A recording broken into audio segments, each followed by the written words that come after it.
Hello student, अस्सलाम वालेकुम। स्वागत है आपका अपने YouTube channel Farhan tricks academy में।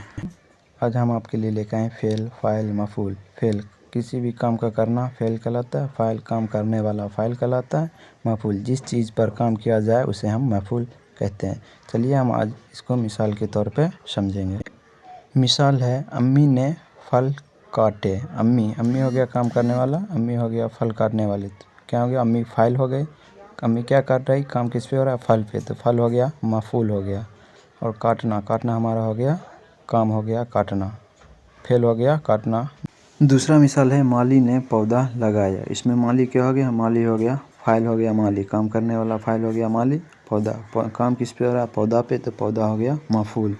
लगाना क्या हुआ? मेरा काम हो गया, तो लगाना हो गया फेल। हमको लगता है आप ये क्वेश्चन अच्छे से समझ गए होंगे, और अगर आप ये क्वेश्चन समझ गए हैं तो प्लीज़ वीडियो को लाइक करके, चैनल पर नए हैं तो चैनल को सब्सक्राइब कर दीजिए और अपने दोस्तों में भी शेयर कर दीजिए।